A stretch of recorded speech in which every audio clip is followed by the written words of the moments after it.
भाजपा नेते प्रवीण दरेकर आणि श्रीकांत भारतीय यांनी रोहित पवारांचे समर्थक सूर्यकांत मोरेंवर हक्कभंग आणलेला आहे।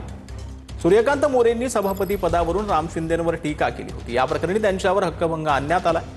2 डिसेंबर नंतर लेखी स्पष्टीकरण सादर करण्याच्या सूचना देण्यात आल्या। परिपक्वतेचा आव आणणारे रोहित पवार मोरेंना दाद देत होते असं प्रवीण दरेकरांनी म्हणत रोहित पवारांवर टीका केली।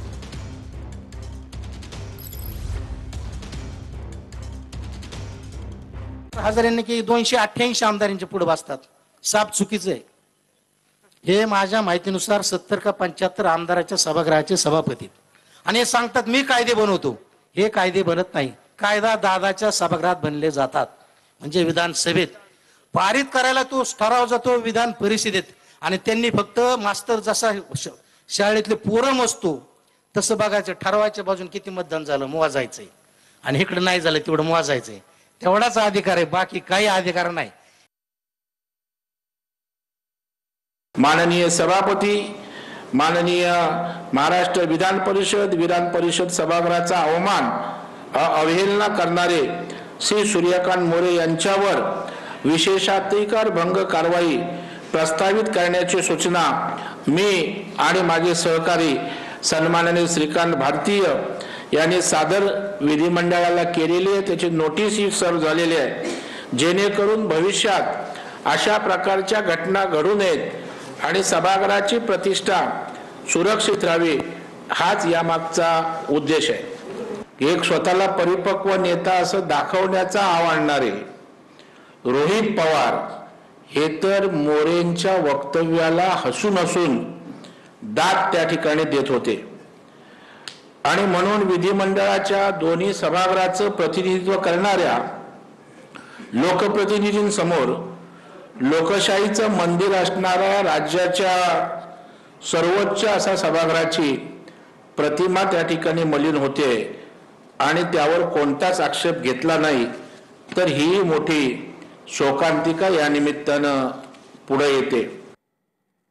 तर कुणाल कामरांवर कडक कारवाई करायला हवी असं प्रवीण दरेकरांनी म्हटलेलं आहे। प्रसिद्धीसाठी कुणाल कामरांचं वात्रट वक्तव्य असल्याचं दरेकरांनी म्हटलं। कुणाल कामरानं मर्यादेत राहून बोलावं असं देखील प्रवीण दरेकर यांनी म्हटलं।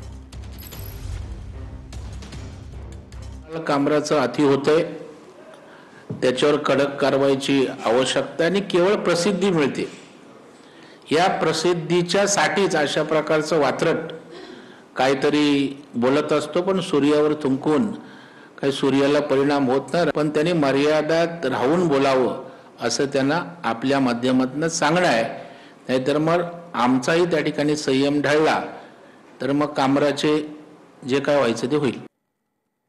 तर राहुल गांधी यांच्या पावलावर पाऊल ठेवत विरोधकांची वाटचाल असल्याचं प्रवीण दरेकर यांनी म्हटलंय। निवडणूक आयोगाकडे फेरा मारण्यापेक्षा मतदारांकडे फेऱ्या मारा असं दरेकरांनी सल्ला जो आहे तो विरोधकांना दिला। मतदारांकडे फेऱ्या मारून काही होणार नाही हे विरोधकांना माहिती असल्याचं खोचक टोला देखील यावेळेला दरेकरांनी लगावला। राहुल गांधींच्या पावलावर पाऊल ठेवून त्यांची वाटचाल सुरू आहे, त्याच्यामुळे राहुल गांधी करतात त्याची कॉपी हे मारतात, दुसरं काही नाही। आता आयोगाकडे फेऱ्या मारण्यापेक्षा जरा मतदारांकडे त्या ठिकाणी जर फेऱ्या मारल्या तर काहीतरी हातात लागेल, पण यांना माहित आहे की मतदाराकडे फेऱ्या मारून उपयोग नाही। मतदार भारतीय जनता पार्टी आणि एनडीएच्या मागे उभं राहण्याचं निश्चित आहे।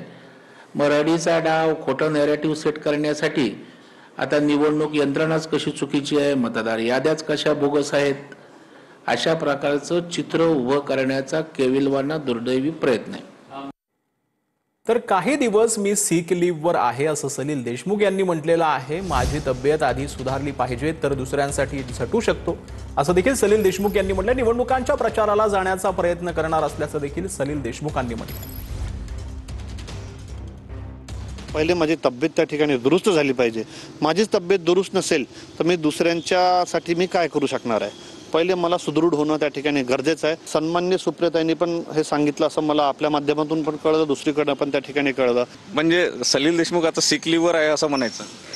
आता तसंच समजा, आता सिक लीव्ह तसंच आहे, काही दिवस सिक लीव्ह आहे आमची ही। आता स्थानिक स्वराज्य संस्थांच्या निवडणुका सुरू आहे, डायरेक्टली किंवा इनडायरेक्टली प्रचाराला तुम्ही जाणार? हा प्रयत्न करील आणि निश्चित रूपाने मी प्रचार करायचा प्रयत्न करेल।